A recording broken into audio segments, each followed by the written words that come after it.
Hello, and welcome back to the Geek on My Sleeve channel. This is Geek Out number 69, Inflame, Book 6 of the Completionist Chronicles by Dakota Krout. And yeah, it's amazing. I thoroughly enjoyed it. Um, yeah, yeah. How did you feel about it? I had a lot of fun with it. Um, in a lot of ways, it reminded me of some of the earlier books in the series because we're in a whole new story arc now. For those of you new to the Song and Dance, spoilers ahead, spoilers behind. If you're not interested, um, tough luck. And yeah, so in a lot of ways, this book kind of reminded me of, I want to say probably book 1/2 in the Completionist Chronicles. He spends more time kind of solo, interacting with the world, figuring out the new plane of existence. Um, would you Mm, say that's fairly accurate? Yeah, yeah.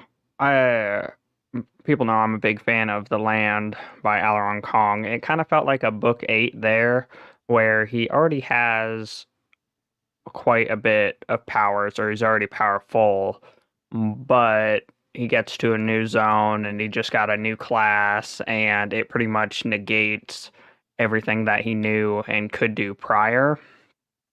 Hmm. My biggest, I guess, gripe about the book, and I only say this because I love it so much.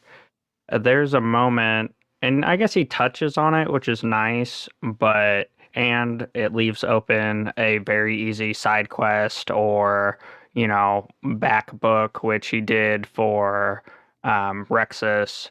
But one of the times when he's dead and he's looking at his emails or his whatever you call them, instant messages that aren't instant because he can only access them while he's dead. And anyway, he checks his mail and he gets updates from his guild, which I would be excited to see how that's going because we stopped the nobles from overrunning us. Yes, we confronted a lot of the guilds. Yes, we're on the peak of the new level and we're considered ruthless and all this extra.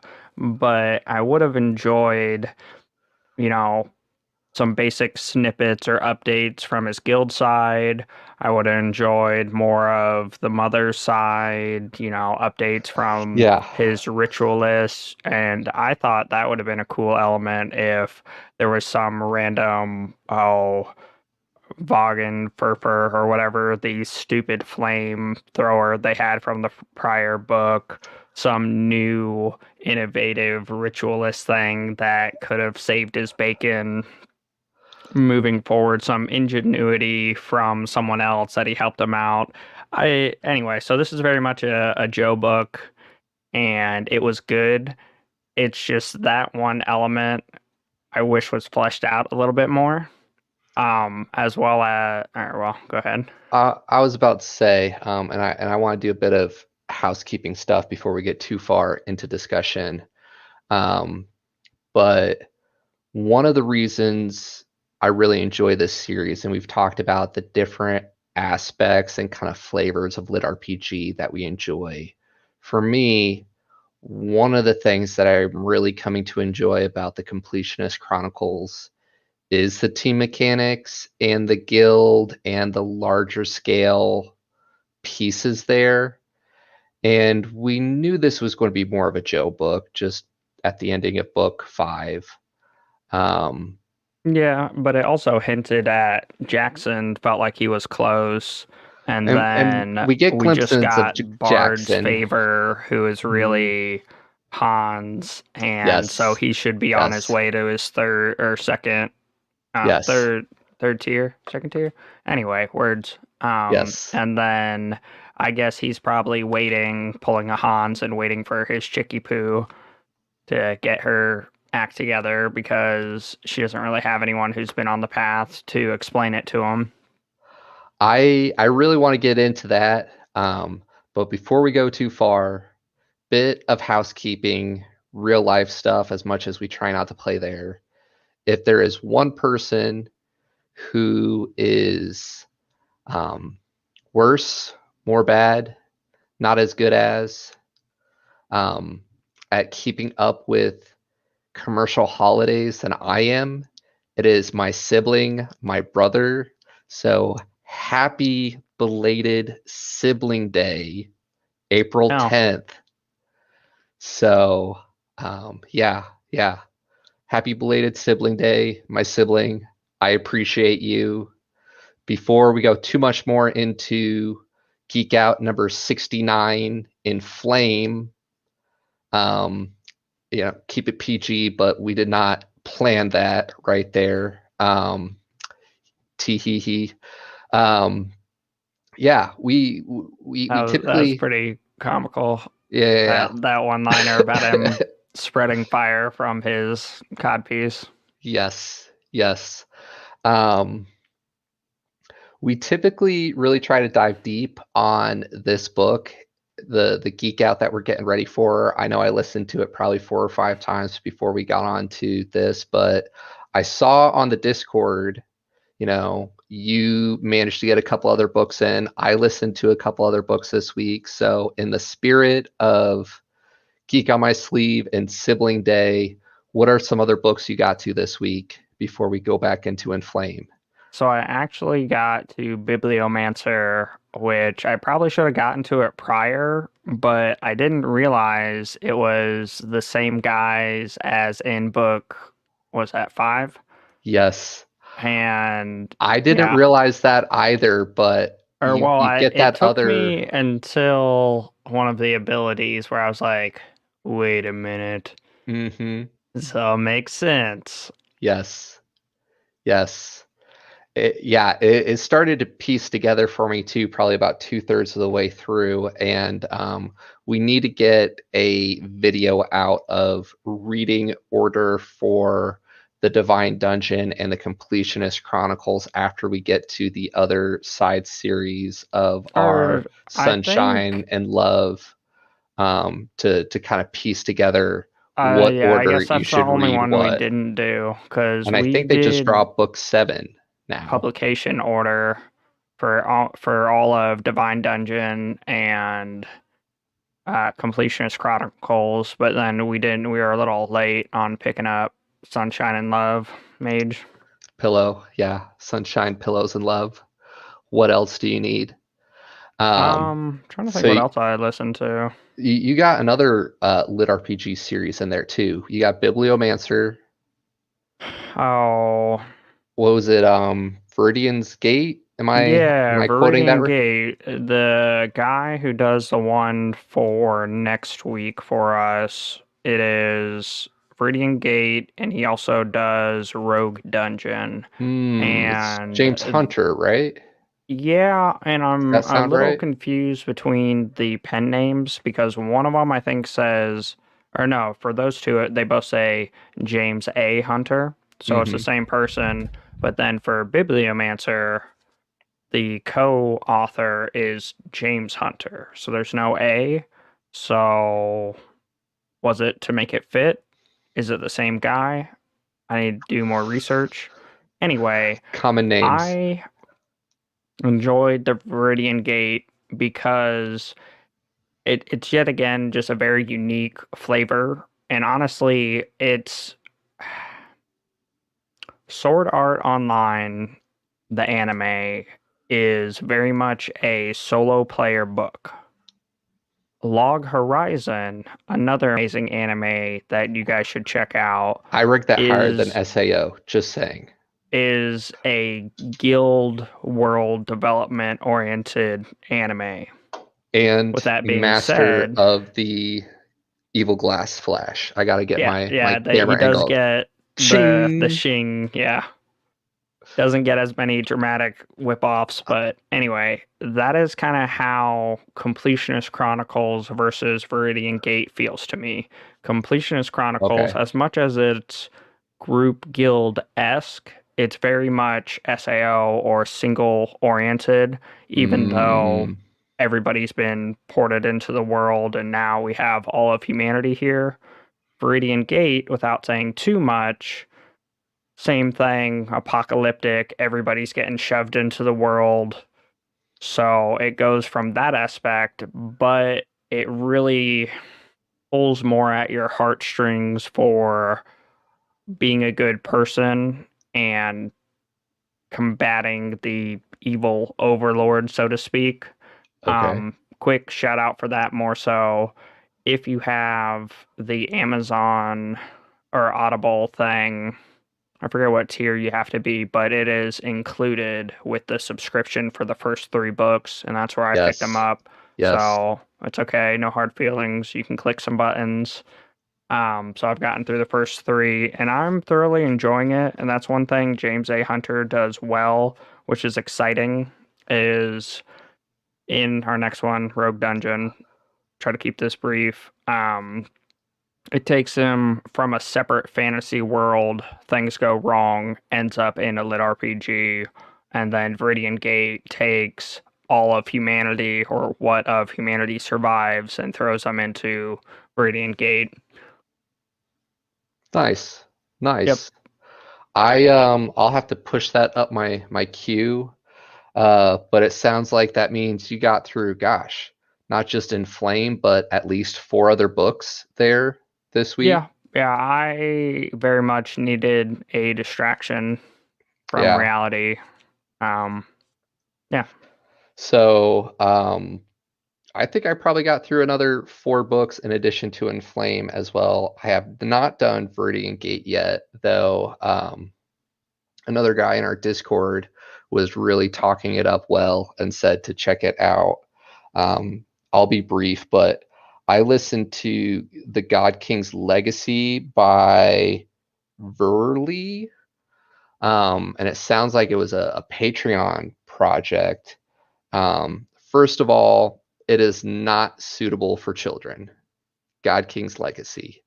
But that being said, um, I couldn't help but think of you, Pete, with this story. I don't know if you've gotten to it yet, but I it's haven't. pretty much a world that's very kind of like, oh, it reminded me almost of like Bleach in a way, with like the spirit weapon creatures and combat and everything. But there's 3 factions of human, beastkin, and demons, and it pretty much opens up talking about the God King and how he did all these great things.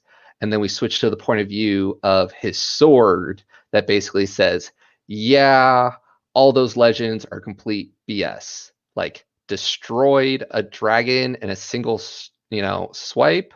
Like, BS. Like, oh yeah, he did all these things, but it wasn't, to better society. It's because of greed and all this other stuff, and just kind of like poking fun at how legends come to be. And without doing like too much spoilers, he ends up going and bonding himself to a squirrel beastkin. And you know how we always like make jokes about I like have shiny a squirrel, random epic like wallpaper of a squirrel in some decked out armor. Anyway, yes, that's yes.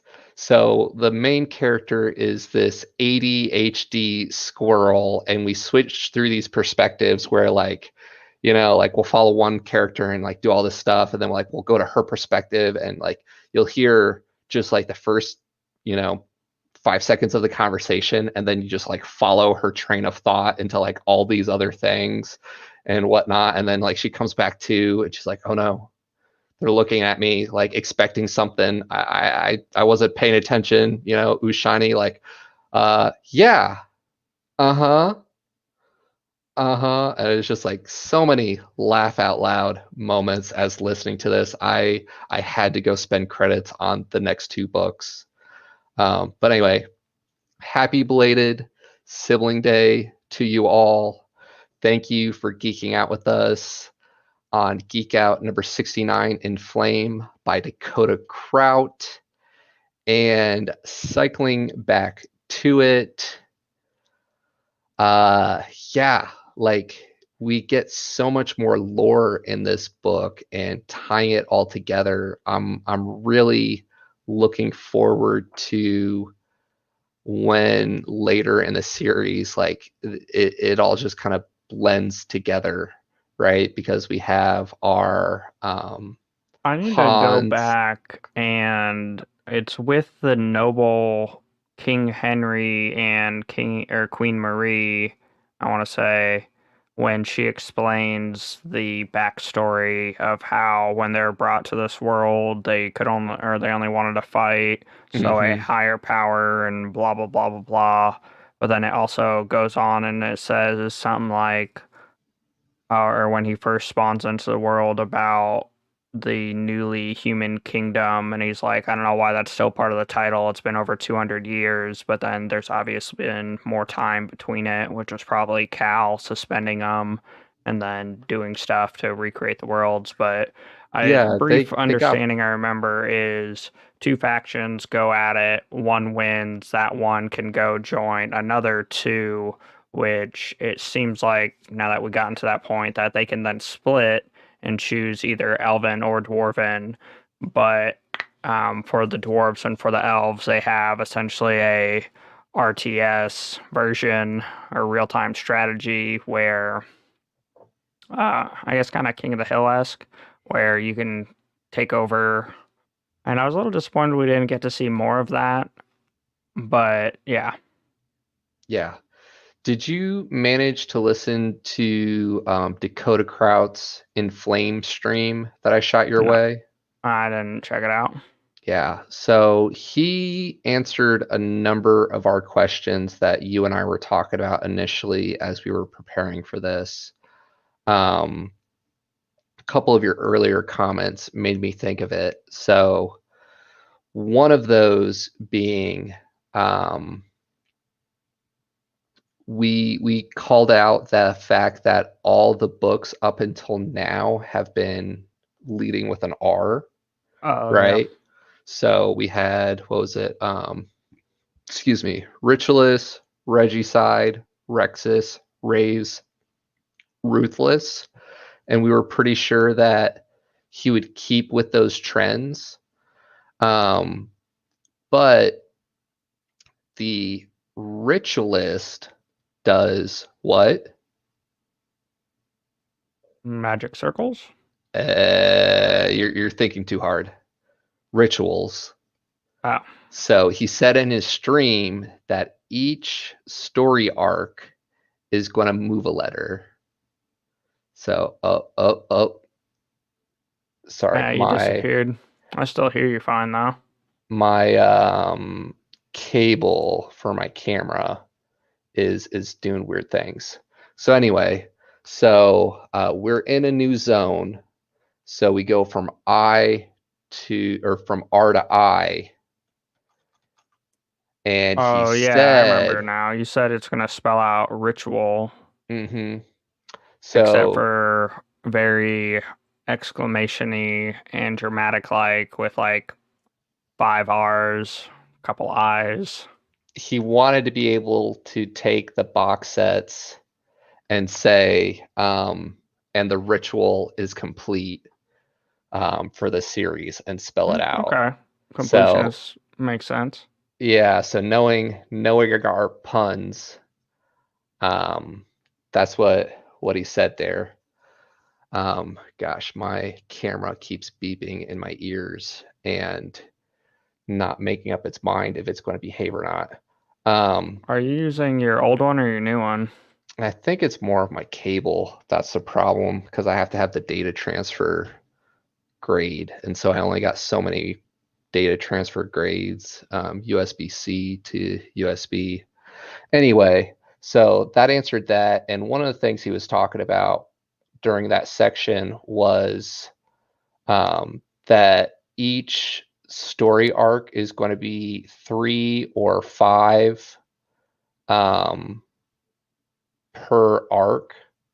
So we should get at least 2, if not 5, for each one of these story arcs.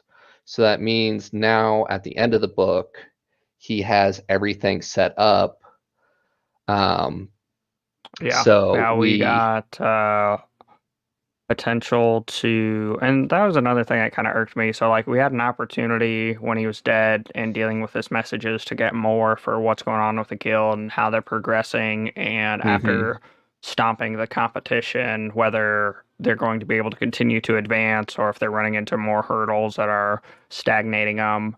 We know Jackson came through. We got to see him a little earlier while we were still in boot camp, so to speak. And Mm-hmm. then we got to hang out with him at the end, which I don't know. It didn't really feel like Jackson. It did, but it didn't. I don't know. Anyway, I, um, I'm with you. I wish we got to see I more of him. He was kind of like afterthoughts at time.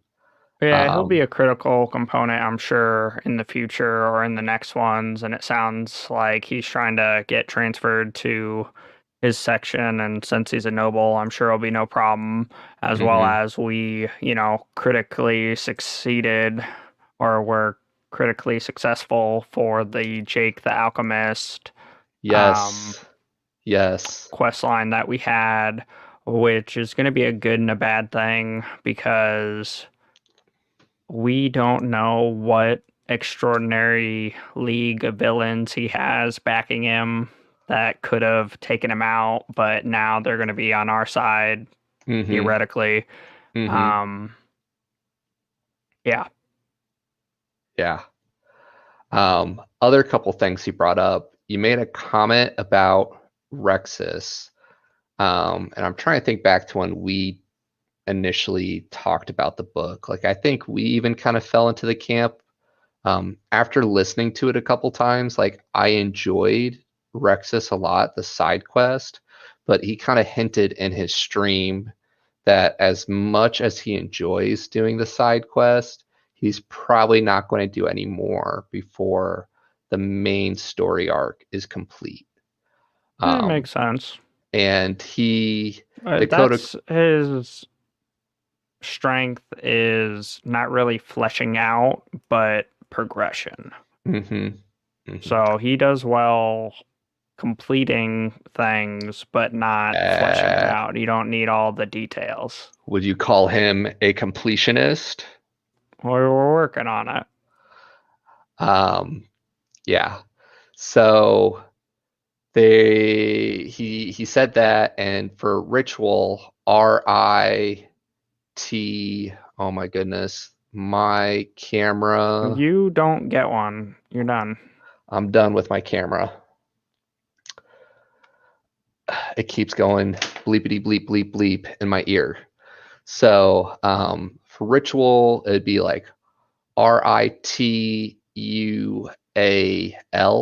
So we're getting at least 6 story arcs. We already got the first one, which was the first plane, Human versus Wolfman, which is 5 books.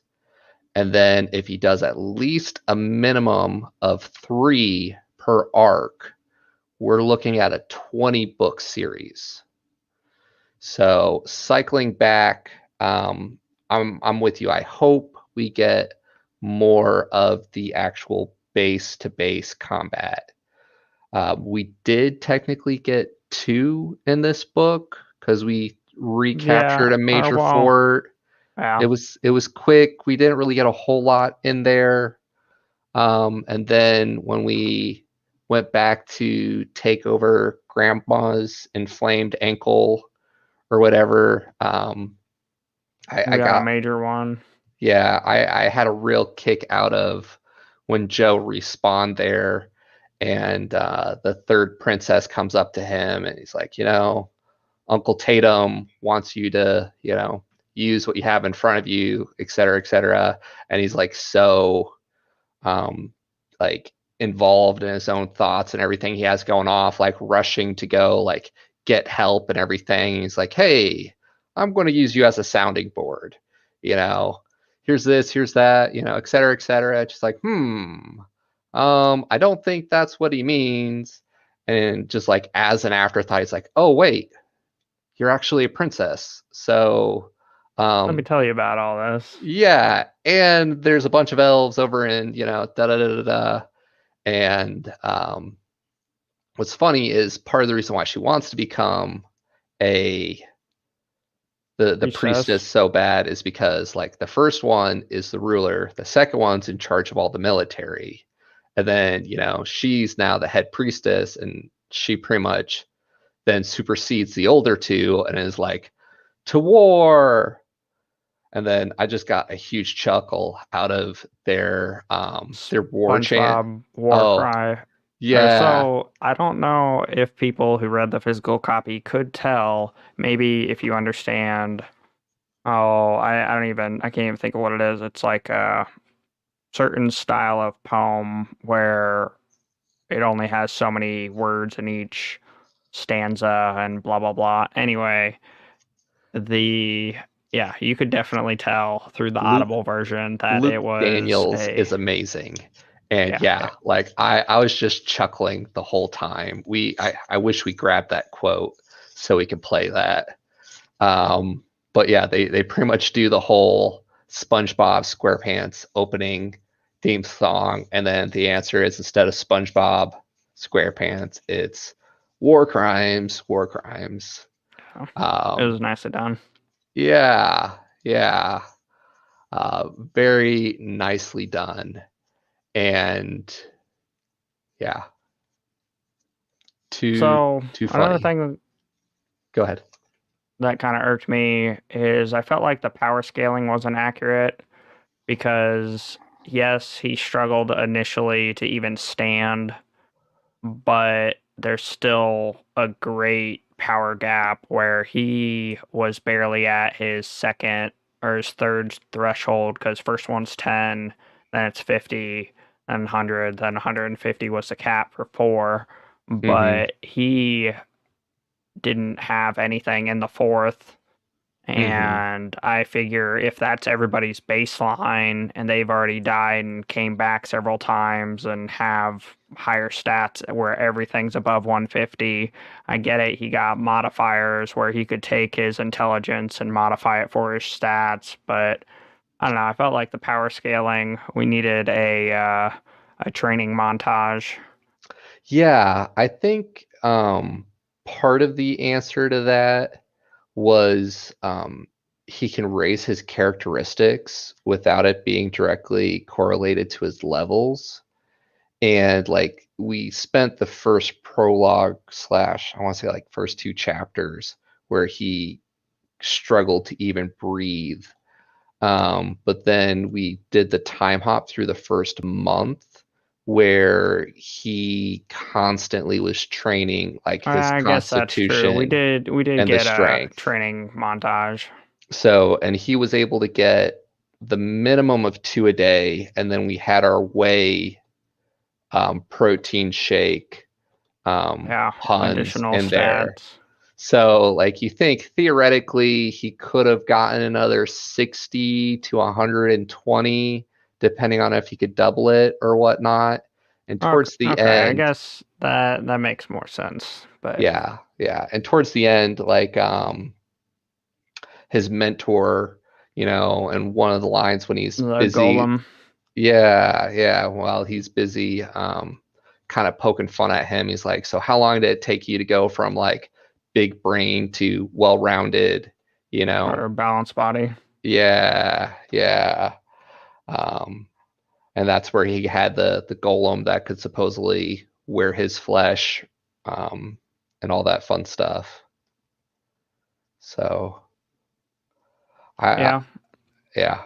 and so another thing Dakota Krout does well is starting things without finishing them. Hold on. Because we got the landfill, which was great for him gathering and farming his oh, I can't think of the word. It's not assets, it's Gosh, I just had it too. Um, anyway, his new ritual component slash I make stuff with ah yeah, the pure resources, the anyway, I um, can't think of it, but the trash heap thing, as well as there being a hidden guardian underneath, we end up saving grandma's ankle or grandma's shoe. Yeah. And so we've got that outpost, but it's actually, more of a defensive thing for our main capital. But he also, with Tatum coming with him and the fact that he's found other fast travel points, I could very easily see the tides changing quickly, but then also being balanced out where a lot of our gains have been defensively for getting the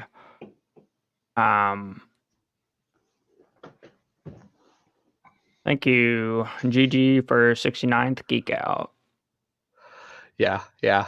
I like the name too, Noob to Oof. Hit. Um, yeah, I think we'll hopefully come back to the golem underneath the Capitol and the trash heap Well, now in the that we later have books. Radek, right? Radek? No. Francine? The guy with the nanobots, not nanobots. Oh, his mentor? Yeah. Havoc. Havoc. There we Havoc. go. Yeah. Sorry, I don't know why I was thinking DBZ again. We got to at least get one Rat or DBZ pun Havoc, in a stream. I feel is going to be instrumental in making the golem underneath the capital work again. So we've got grandma's shoe, we've got our main capital, and then we're going to get the extra defender. But I could see it as much as we're scaling. Like, we haven't seen a whole lot of the elven side of things. Mm-hmm. We took Mm-hmm. back Francine, who is the, meteor strike opener, but that's really all we've seen. We haven't seen any of the higher ups. I didn't guess that that was his daughter initially. Like I thought it was a love Or interest or something at yeah, first. that's the vibe I got as Um, well. like But I only then, started to question it when Joe started asking the questions himself, like who is it to him? Um, but yeah, sorry, continue. You were on a roll. anyway, I could see us. We have a lot of defensive strengths, and then once Jake the Alchemist comes over, he's going to have a boatload of resources. So I can see us getting more skirmishes because he's probably going to need more, I guess, bio material from the plants that the elves have as their defender. And I can see that being very lucrative, as well as I can see it completely backfiring Really? because, or well, just because Joe's so specialized and his essences or whatever he collects, Mm-hmm. that's not a basic alchemical component. So it's either going to be a catalyst and it's going to be bow chicka bow good, or it's going to be absolute trash and not usable. Um, Okay. yeah. So I guess that was a full thought. You need herbalism to do alchemy, but we have metal. We don't have plants. So we need to kill the other guys to get the plants. But then Joe, with his powers, makes it obsolete. Yeah, Or at least that's my line of thought.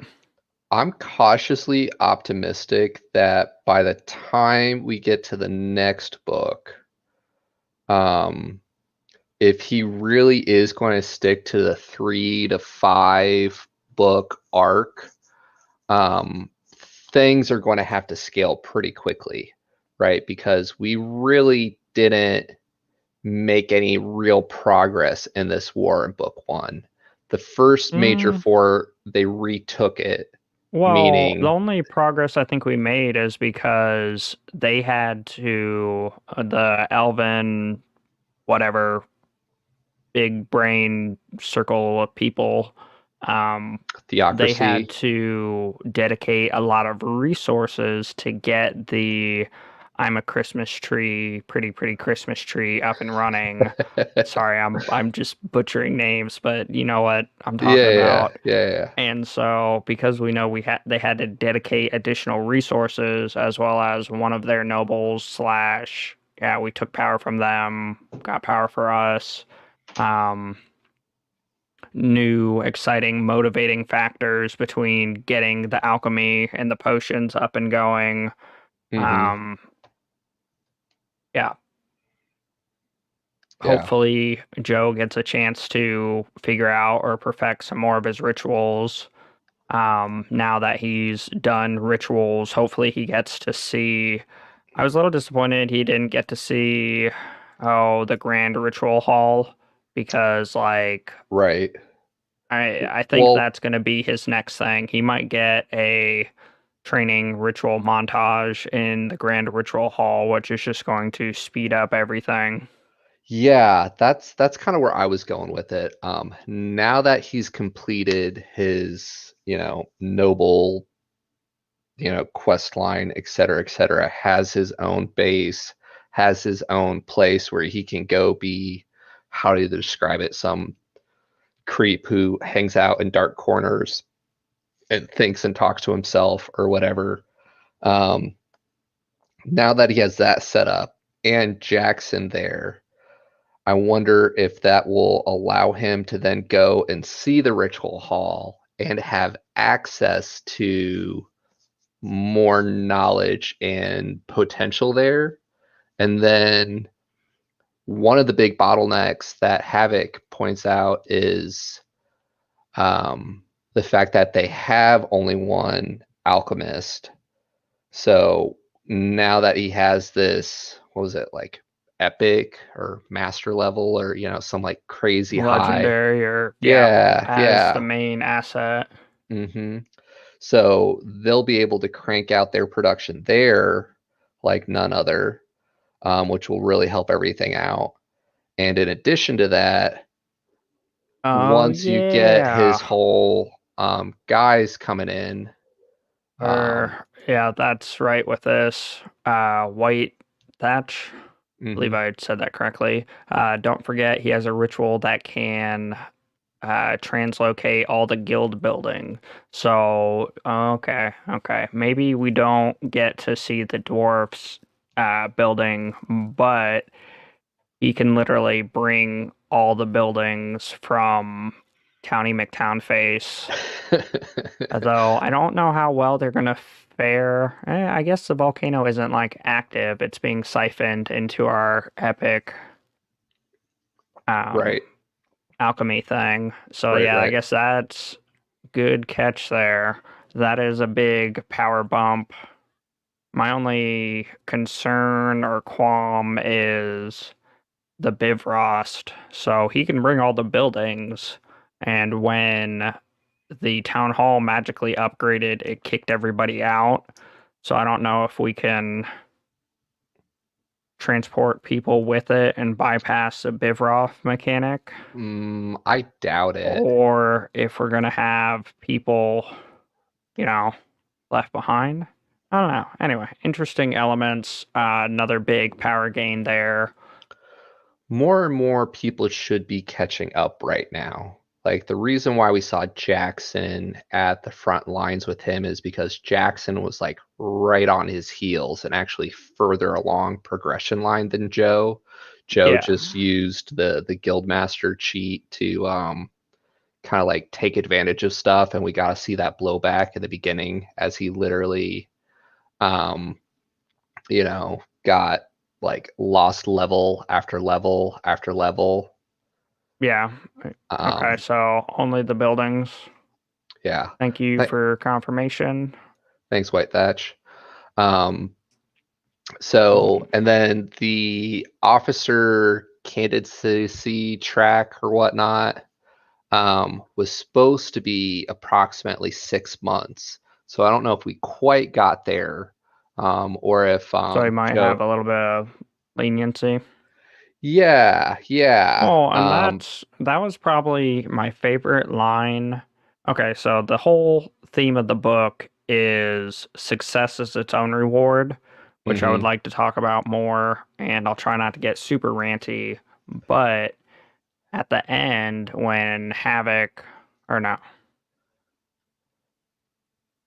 yeah, Havoc was saying, oh, hey, let's go plan to take on the elves. And Joe's like, no, no, I'm not going to do it. And he comes back with failing to plan is planning to fail. So, yeah, Yeah, yeah, I could see it uh, going a couple different ways. yeah. Um,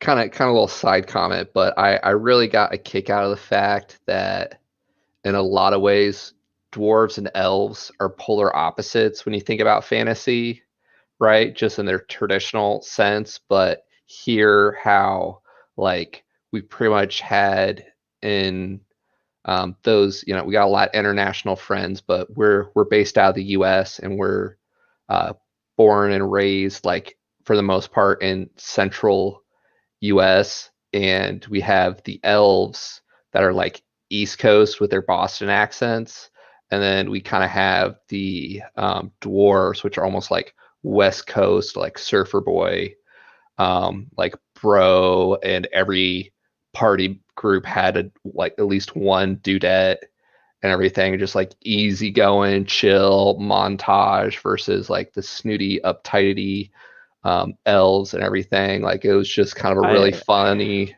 cultural thing. And then like, I appreciated it due to Cal's humor and him making them live the lives of their polar opposites. mm-hmm, But I almost felt like it was a bit too much in stripping out a lot of their humanity. And I appreciated it and enjoyed it for the storyline, but I felt like it was a chance to redeem himself for some of the stuff we missed out in um, Divine Dungeon series because we barely got a glimpse of the elves when they came to Mountaindale and flexed and were like, well, the high elves, we got to see a lot of the dark elves.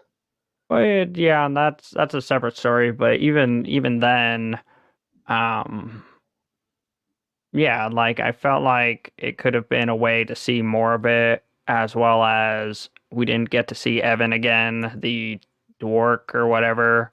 Yes. And yeah, I was hoping Evan would make a comeback and be like, well, that was one hell of a trip or whatever. Yeah. Um, but that's okay. That's not really Dakota's route. He normally does like subtle hints and puns. But yeah, I felt like there was a lot of cool fantasy race things we had going on. Mm-hmm. And yeah, they could have been a redeeming factor, but it also played out well for the comical side. Mm-hmm. Mm-hmm.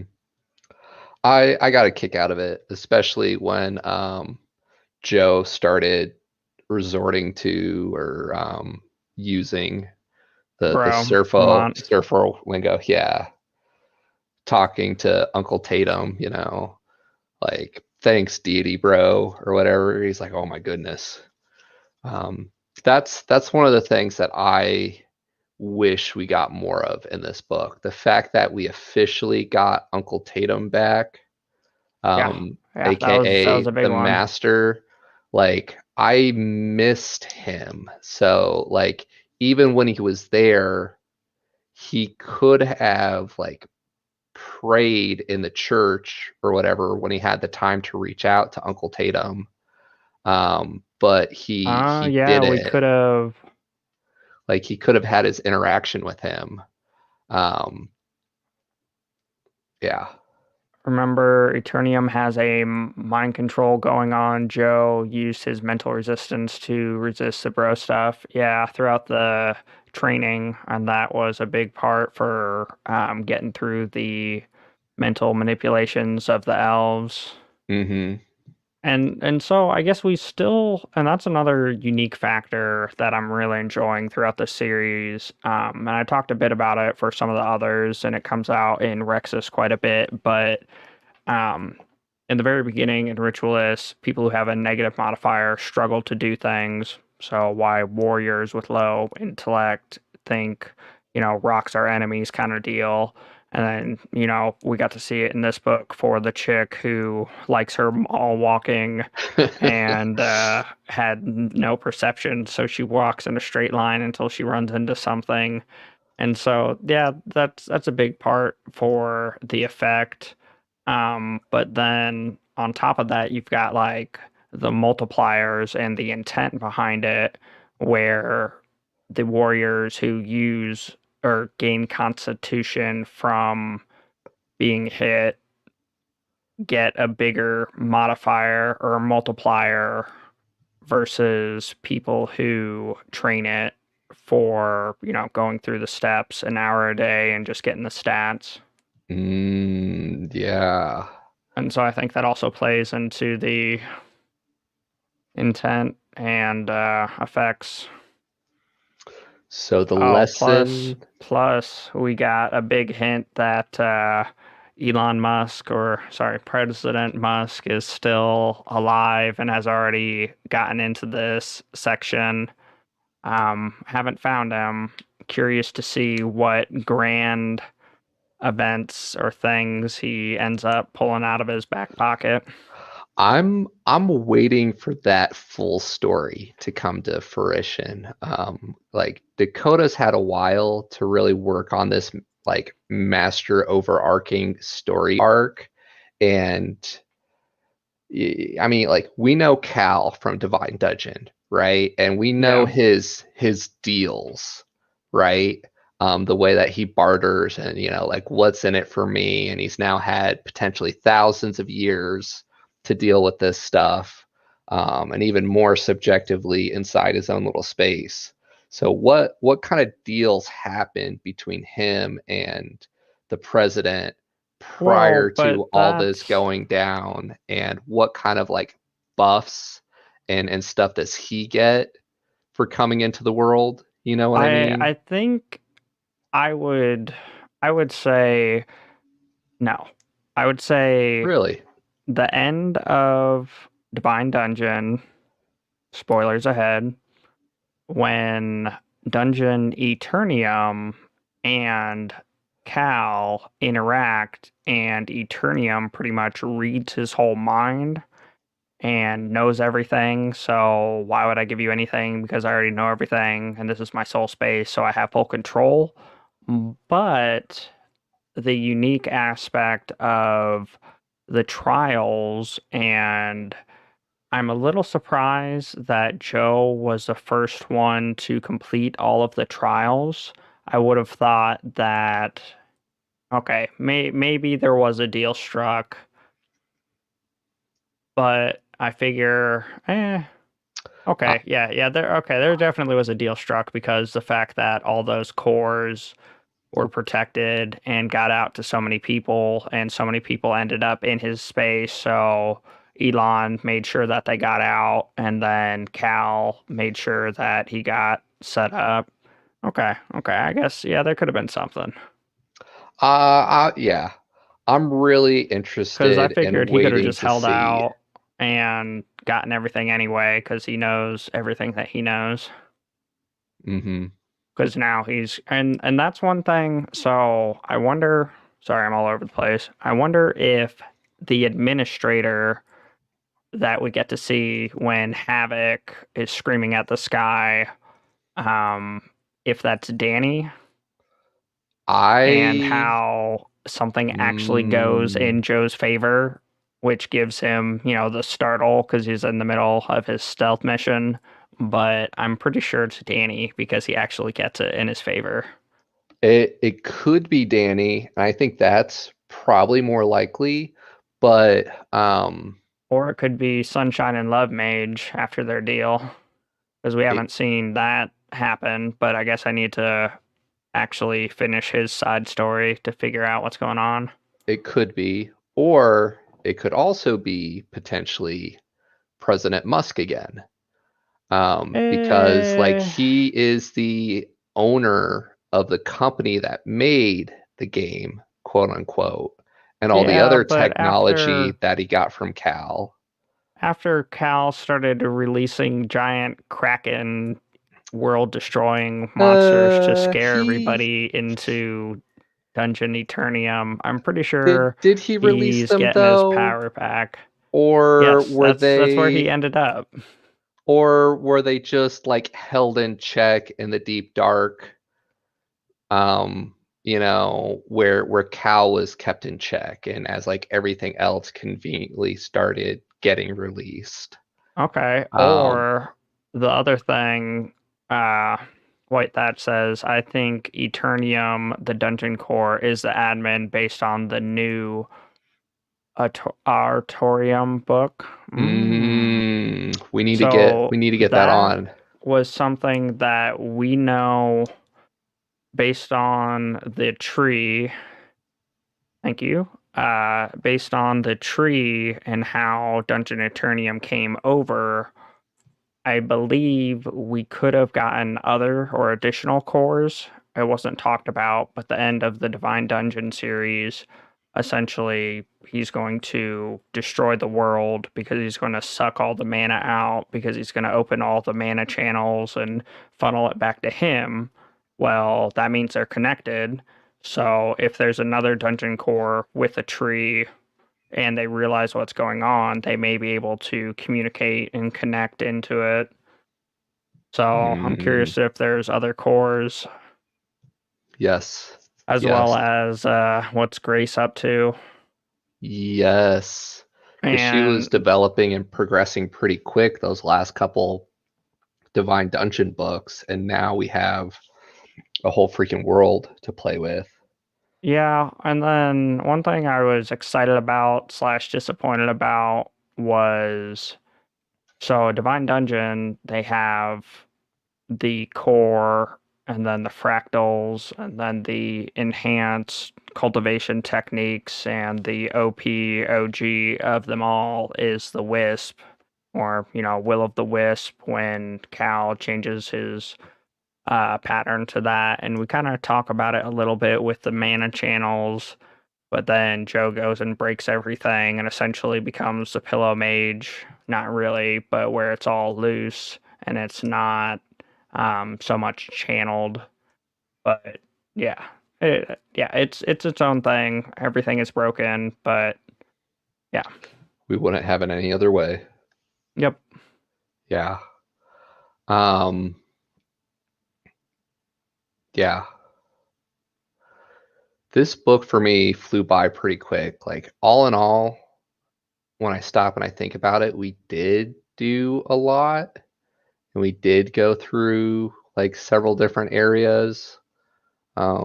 We learned a lot about kind of how the world overall works between like the people respawning as the other side for constant war, et cetera, et cetera.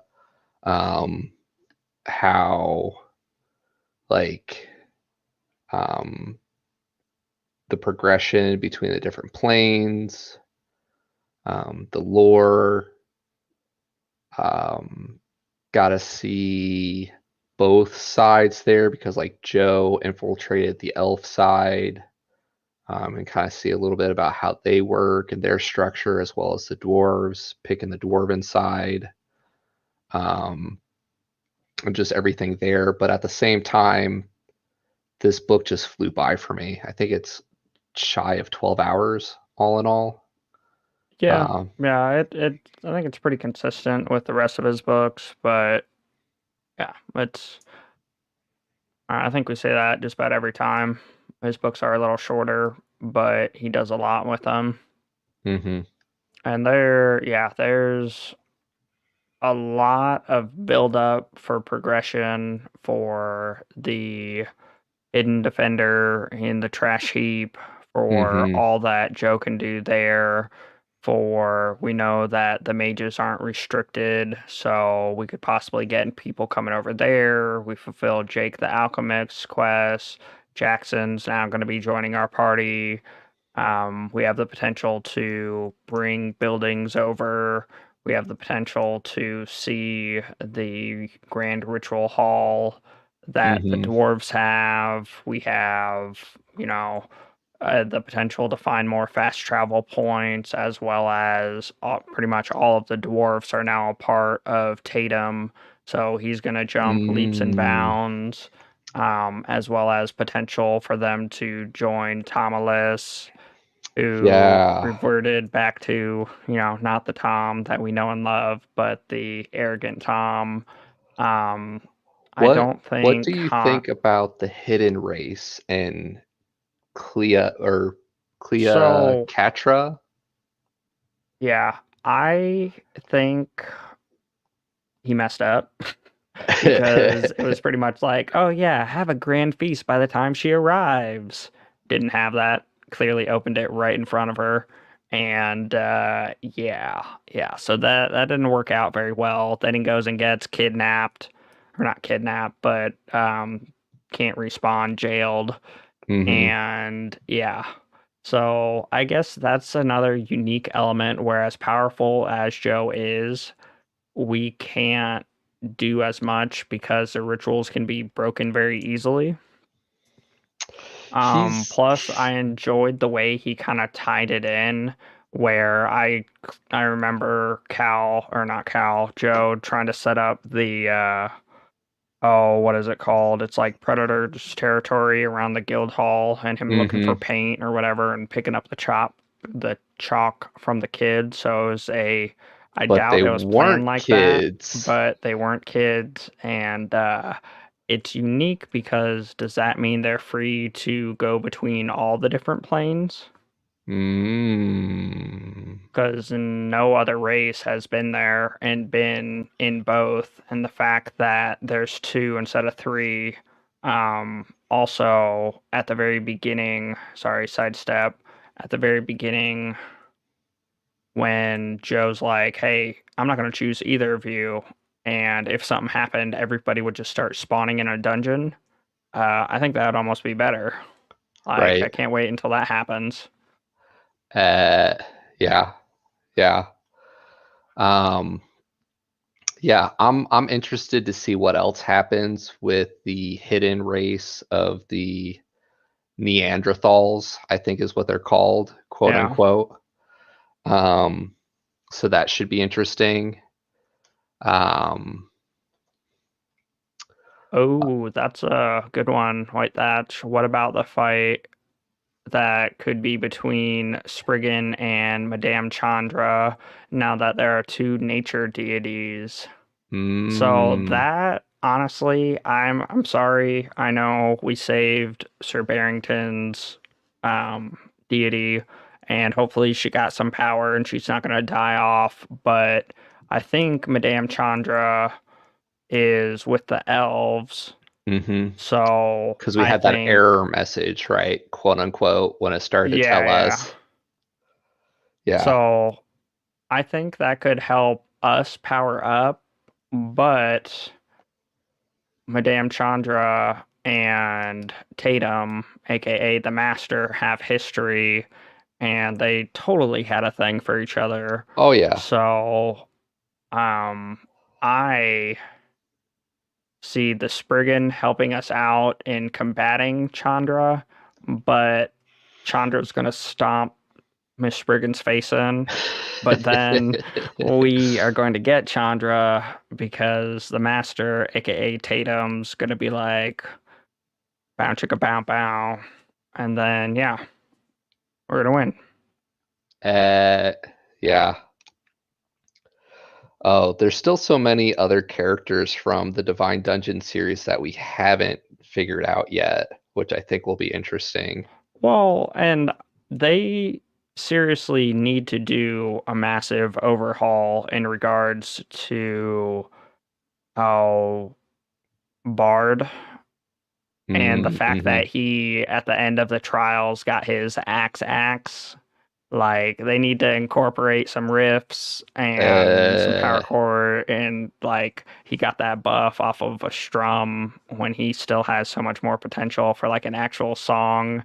yeah. And the fact that now we've got the deity of bards, Hansel or Hans, and the dwarven drinking songs. There was only one spot that it really mentioned it, and I think it was at the temple, when they're, oh, whatever you call it, actually cementing the deities in there. and it's like, oh, it's pretty mellow. Well, okay, mellow for dwarfs. There's only like two farting competitions, Uh, one guy drunkenly babbling, and all these other things. So mm-hmm, mm-hmm. the deity, I could see Hans getting supercharged, and yeah. It's only a matter of time, like as these things Because we progress. totally had that whole, SpongeBob SquarePants intro, and just think of how much more powerful it could have been. If you had Bard on his double axe Yeah, yeah, I'm sure strumming you've all along, seen it war when he crimes, does, war crimes. oh man, that SpongeBob episode where it's like the Super Bowl or something. Yeah, yeah. Anyway, If if I wasn't too worried about like even copyright law. more, yeah, and even more severely bizarre looks going out, doing the stuff that I do, listening to Triple Axe. Thanks, White Thatch. Bart's Triple Axe. Um, Having the war crime SpongeBob theme song on a T-shirt would be really hilarious. But it's one of those inside jokes that if you don't get it, walking around with war crimes on your T-shirt is probably not. PG. Yeah, yeah, yeah. Um, yeah. Anyhow, we're coming up. Or PA? No, PC. PC. Yeah, that's what you meant. Yeah. Politically correct. Um, Yeah, he says I'd buy that. yep. I Yeah. think, yeah, might have to talk to Dakota about everything. Yeah. Yeah. Yeah. I Um, thoroughly enjoyed it. I know other people did. hmm I think if he incorporates it into Bard coming over and being the champion of Bard, aka Hans, and leading the charge with his triple axe, and then maybe yeah, could have a whole we. album made up. Uh, I'm ready for the whole party to get back together. Joe Yeah, and that's got his where area I set was a up. little disappointed because you had guests and we had, oh, I can't remember any of the other people. I think it was like Chad hmm and Night Master X or whatever, hmm and then Theona. Anyway, but yeah, I'm ready for the party to get back together. Or sorry, that wasn't our actual party we were talking about, but That was his they first were, party, but yeah, yeah, they were a yeah, big yeah. part, but then they didn't show up again. So we're talking about, you always do this to me. You always want to say Uh, Rose. I always do want to say Rose, but that's Divine Dungeon. So we have Or wait, she's another halfling because we got, um, Jackson, Bard. or, oh, okay, sorry. No, you're good. We had Jackson, Bard, um, Jackson's buddy. Oh, drawing a blank here. I'm gonna Oh, cheat. Poppy. Poppy, yeah, and then Joe, and then Alexis. Yeah, yeah, Yeah, Lexus. Yeah. Da da da. and then With A10. that, I'd like to see a side quest book on the other ritual list. I think so too, and that's where we talked about it. Dakota Krout did a live stream, and he mentioned he enjoyed the side quest, but wasn't gonna be doing more of them until completing the series. That's probably a long ways out. I think he could have incorporated it in this one Mm-hmm. where he was dead and he was getting the messages. So he could have incorporated it there, and it could have been neat to rework one of their things and save his bacon in this one. Um, oh yeah, the logistician. Mm-hmm. That.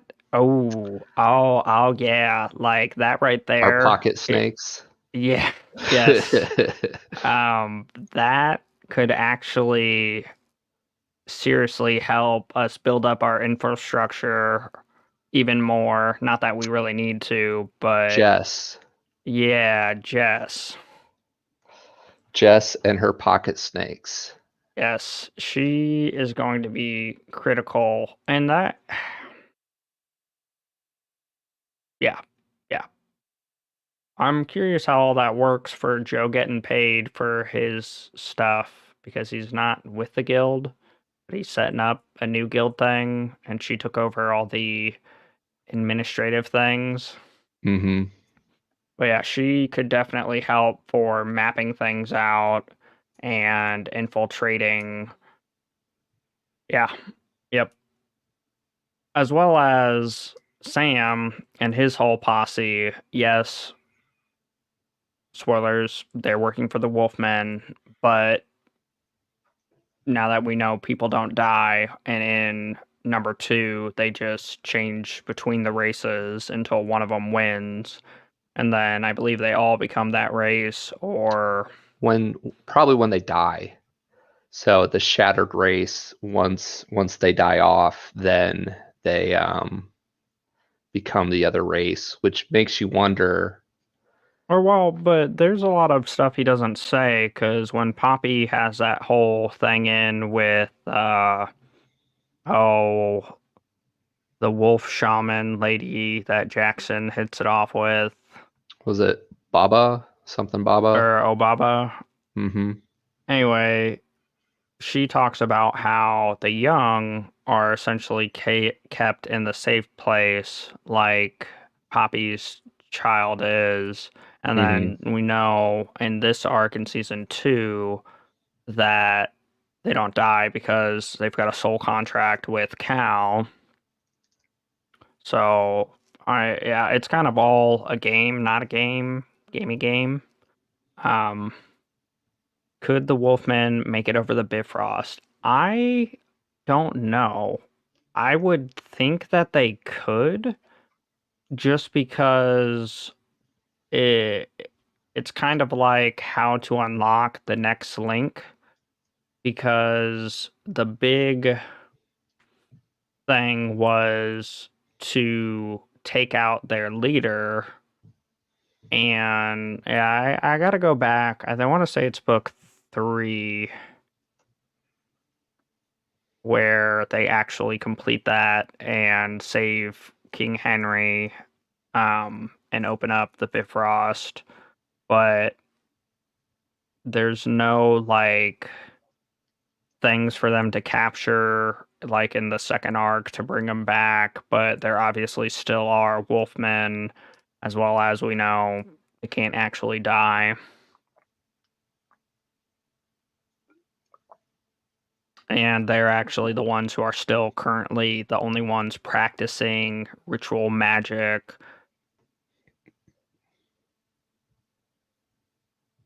I don't know. It'd be unique. Yeah. Yeah. I don't see why they couldn't, mainly because of the Neanderthals, the cat race, and the fact that the cat race is in the human wolfman territory as well as in the elf and dwarf territory. So I don't know if that gives them a free pass to maneuver between, and Cleopatra kind of hints at that there are benefits. So I'm curious if that's one of them. As well as we understood or got told about pets or slave races or whatever, whatever. So, but we haven't seen any. Mm-hmm. Wolfmen reincarnate into the cycle with the dwarfs and elves. That would be interesting because they're Okay, I part of could the see that system. the race dies Instead off, so instead you of can't get going, like the min-max stats or whatever. I think it would have to be dependent on which plane they're on. right? Because you have the dwarves and the elves respawning as the other based off of the base, Yeah.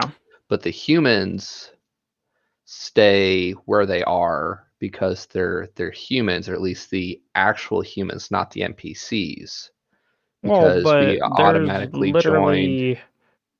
there's not a whole lot of variabilities between I have mana and can sign a mana contract and, give you my soul so that I can play in your soul space. I owe you my life and, you know, I can't sign a mana contract because Cal, you stole all the mana, you silly fool, and now I'm just signing a legal contract. Oh, just kidding. You have my soul in your soul space and I can't do anything. Like, I guess terms of service may have changed, uh, but as we see through Bibliomancer, and I won't say more, is he wanted to play as a bestial race because he enjoyed that play style. Hence, option should be coming through in next expansion.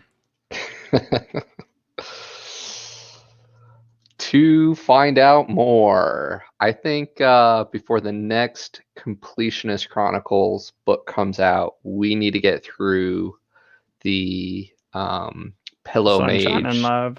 Sunshine and Love, I agree. aka That's Administrator. we got someone in our Discord who was mentioning, why haven't we covered it? And I said we were trying to, give people a break from Dakota Krout because we've almost covered every book of his. Yeah, yeah. But yeah, we have the first four. We need to get on it. I think I've only read the first two, maybe three. Mm-hmm. Mm-hmm. But yeah, Um, yeah. yeah. We've gone a little bit over. Could always talk more and more about Dakota Krout. Um, Final thoughts on Inflame, Book 6 of the Completionist Chronicles, or Book 1 of Arc 2, The Eye and Ritual. Um, yeah, I know it's up there as one of your favorite lit RPG series, which is saying a lot because you're becoming pretty well read in the subgenre. Um, Sidestep, something full murder hobo, which we did cover. There's only one little hint about the whole multiverse thing, Mm-hmm. and it was the reductionist, where the main archmage is saying, you know, he doesn't like talking about it about levels and skill trees or whatever, whatever. Mm-hmm. And he's like, don't be like those reductionists, which that's our main boy Joe here. So curious to see how many more of those we get because we do have Ritualist, of which he isn't anymore. I think in that same stream, he said it'd probably be about 3 books for the Murder Hobo series. Okay, Um, that's a little short for me, but I enjoyed that quite a bit. it's a lot of fun, and I forget what analogy he used, but I think it's part of it is because he said he was worried it would become too overdone because part of the fun of Full Murder Hobo is just how overpowered he can become. So after a while, he hinted that it would be a bit redundant with, oh, here's this new big baddie. I don't know if he made the analogy of it being like um, a DBZ anime, or that was just a connection I made there, where it's like, what? You know, what? There's Frieza. Oh no, we defeated Frieza. The ultra super Uh, powerful can destroy universes with a flick. To wait, there's Cell. He can destroy. Da da da. Wait, there's God mode. Da da da da. yeah, Wait, yeah, wait, and then it's just kind of like, okay, okay. Now, yeah. Full Murder But Hobo went Super he Saiyan did it times well 100. in the fact that he went through life, obtained skills, and then had a real battle and Lost was his like, cookie. "Oh, just kidding, I forgot about this ability." Yeah, yeah, yeah. Too true. Too true. Yep. This book is great. Dakota Krout has a lot of great books. Yeah, like I said, we literally own every Dakota Krout book except for the was it 5, 6, and 7 of Sunshine and Love, Arturian Pillow Mage guy. Yeah. Because we haven't dived into the series. Not yet. But that's where I think we may have mishapped because I always tell people to read the books in publication orders because it kind of um have you read Scythe yet? Or Yeah. Yeah. Yeah. Yeah. We've got 1 and 2 down. We haven't done the third one yet. We did 2 geek outs on the Scythe trilogy. or I was gonna say that's not Dakota Krout. No. Okay. Then yes, 1 and 2, what is it, Scythe and Thunderhead? Mm-hmm. And then the toll we need to get through. Gosh, we just spend our credits on Audible too quick is part of our problem. So many good books, so Yeah. many more credits. We both managed to get through 5 or 6 books this week, and there's still so many epic books that we want to get to, and we're falling behind on our reviews and our geek outs. But always taking suggestions. The Um, toll is amazing. I really enjoyed the concept of the Scythe series. I just felt like because of the genre it was in, it was a little limited. mhm. But I thoroughly enjoyed the concepts, the philosophy behind it, and Sidestep. That's where the oh man, I just had it. I was just talking about the series by J.A. Hunter. Viridian Gate. Oh, yeah, that's where Viridian Gate does well because it really makes you ask those morality questions, and I, it's something I think we're trying to do, or people need to read more regardless. But so much of it is perspective and how, you know, this is a good guy, this is a bad guy. No, this guy has select values and has an upbringing, and this is what is valuable to him. And then you Mhm. just share an opposing view due to your lifestyle, your choices, your upbringing, blah blah blah blah. So, Mhm. Yeah. ba, ba, ba. I'd like to see Dakota Krout be more of a director of the series, like helping continue on. It can expand the verse faster, I the multiverse faster. He does a lot of, or well, He I guess talked not. I about can't say how a he's lot, hired but a lore master to help with the collaboration projects. yeah, he does some collaboration projects, and I guess I went all over the place where Brandon Sanderson, another big book person, he's got an arsenal or a team Hmm. of, different people to help keep everything straight, and he has a different strategy. But now that Dakota Krout's branching out into he has so much initial lore that he can do things differently because of the way it's kind of like when Joe defeats the Wolfman, saves King Henry, and gets the reward of magical synesthesia or whatever, where he can hear the sound of magic, Hmm. which would be amazing.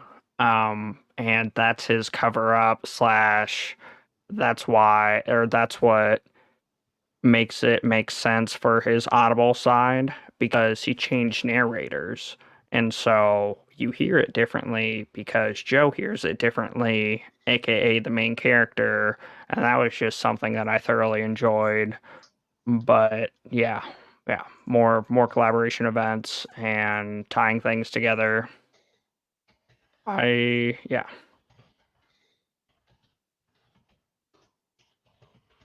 If he directs it. Yeah, yeah. And then we can do a Netflix adaptation and get all this epic lit RPG goodness on the big screen. And then maybe we'll get around to actually watching said Netflix stuff. Or Um, so, speaking kind of random question, what is your opinion on graphic novels? Well, I do not have very many, so I don't have a grand opinion.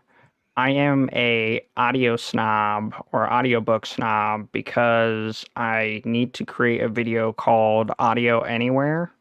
Short, quick, and dirty version is I have a headband that I sleep with so that my wifey can watch TV and I can listen to my audiobooks, turn on my sleep timer, fall asleep to it. I get up, I take a shower. I have a shower speaker that I can listen to my books in the shower.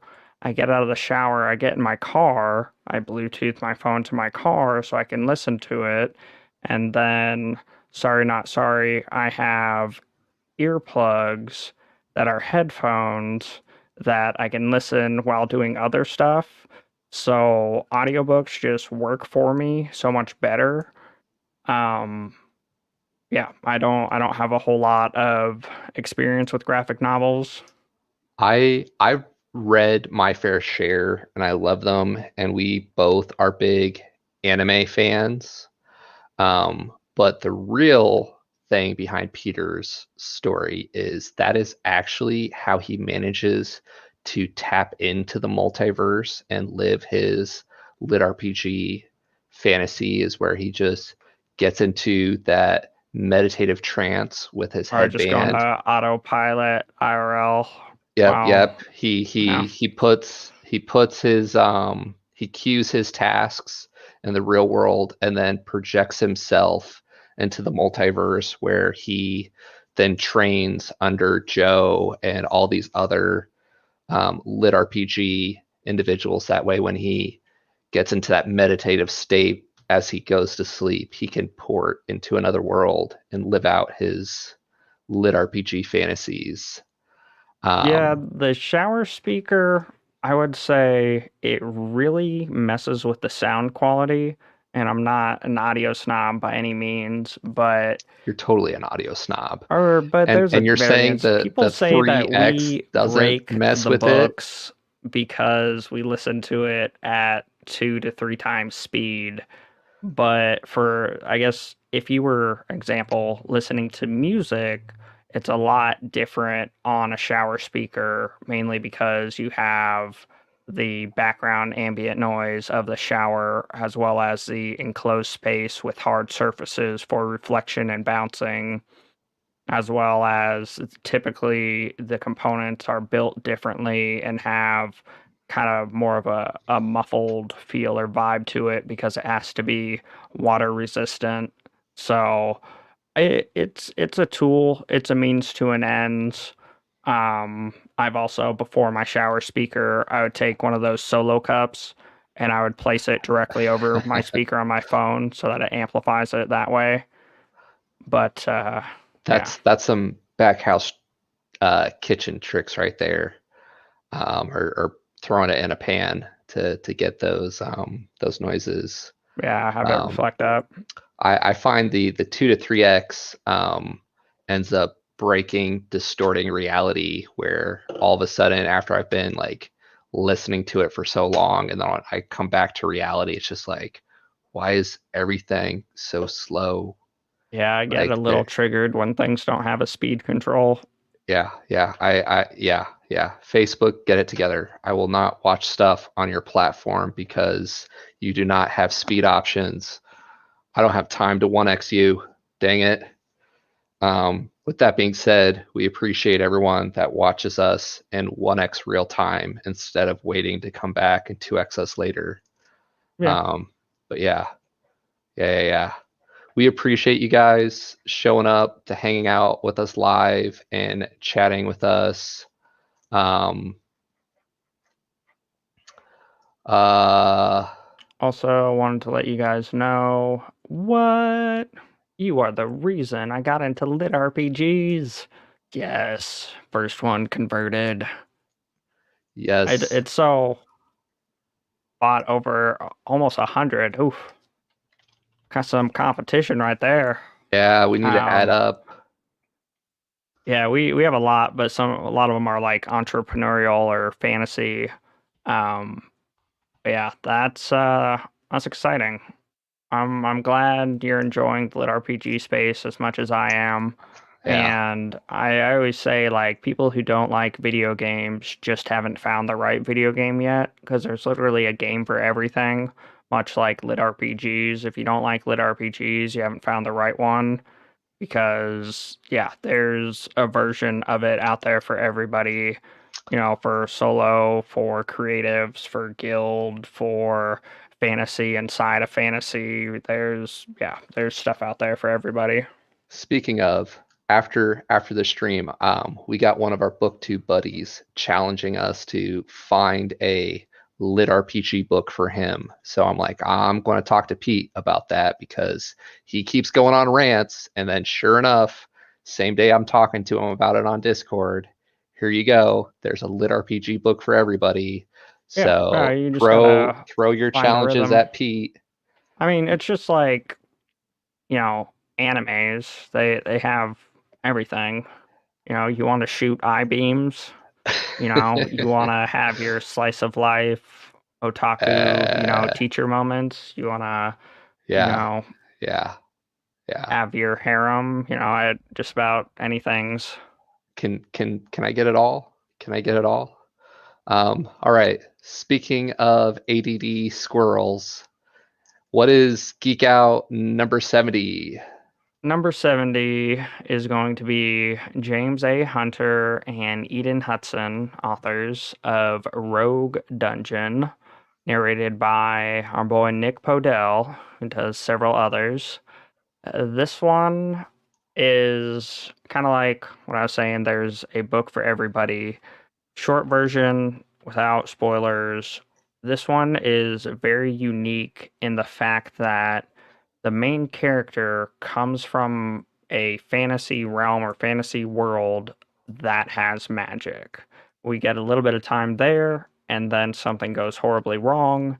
He ends up in a video game or a VR MMORPG, essentially making it a lit RPG.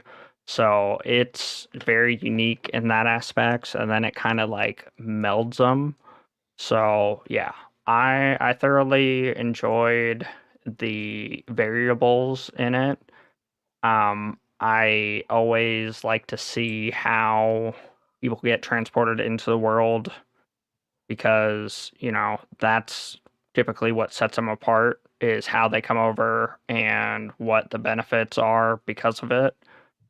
Yeah. Hold up, hold up. Are you trying to imply that we don't have magic in our realm? Or we have internet porn. That Oh, that's was right. That's right. that was he who fights with monsters. You saying your world's better than mine? We have magic. Yeah, well, we have internet porn. Yep. Yeah, yeah. That's a tough one to decide. Which multiverse is better? So you find one that gets both, and it's all over. Is it just me, or does the narrator's voice have an effect on how well you like the book? 100%. Yes, it is a big factor. And one thing I will say is the world is changing. For I example, I was just about to Nick go there. Podell does a great job. There are a couple Mhm. other great authors that I absolutely love and enjoy.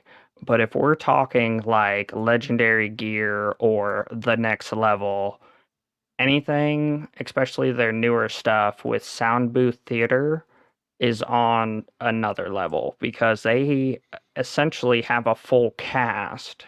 Some Mhm. narrators can do a good job for emphasizing different voices and making it so that you know who's speaking before it, the author says so and so said or whatever. And sound booth theater, A, bunch of them have a couple different voices. B, they have a sound engineer guy who does like musical scores and, background boss fight themes, and they just take it to the next level. Um, Do you remember back in the day, 20 plus years ago when we would go on road trips and listen to audiobooks where the they were on narration, cassettes. yeah, the narration was nowhere near this Oh level, man, right? yeah, yeah, it was monotone. Mm-hmm. Yeah, Yeah. like yes, All, I yeah, completely. yeah, yeah. And yeah, I would have to say that some, or well, here we go, because I feel some books are good, but the narrating is not as good, and that's where, yes, yeah, I, 100%, and 100%. yeah, yeah, it gets pretty complicated, but yeah, I'm excited for the future and people raising the bar, and there's a lot of work that goes into it all the way around. And the sad truth about it is like you can't start narrating until you have the book done, typically. Yeah, so you've got the lead time of writing a whole book and then the lead time of reading that book, possibly with multiple people, editing that Mm-hmm. audio, adding in extra elements. Like, yeah, Some but some of the it's the authors do well difference. though. Like they'll time it all and release it all together.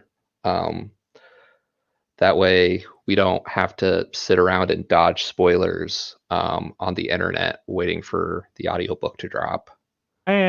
I almost enjoy spoilers Fair enough. because there's something about it. Like there's only a couple spoilers that I would probably kick someone's teeth in for, but most of them I'm okay with. Most of it it's like, really?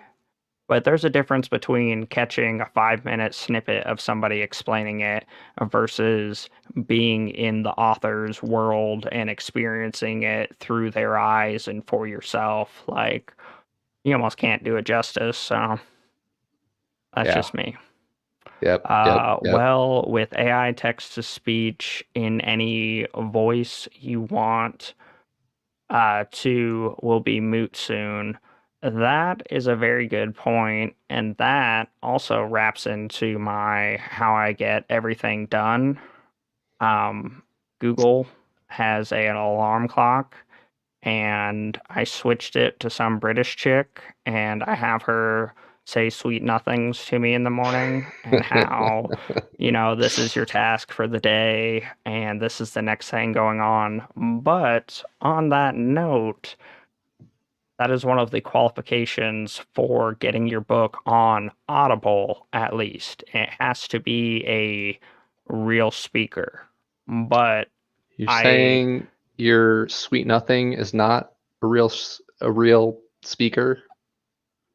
I the so I forget who I was watching. I think anyway, I forget who I was watching, and I'm sorry, but it was someone about speaking about the books, and you essentially have to read through the book and read the end. That way, you can give the top or give the proper tone and inflection, and that way you can really sell, the quizzical looks or, everything.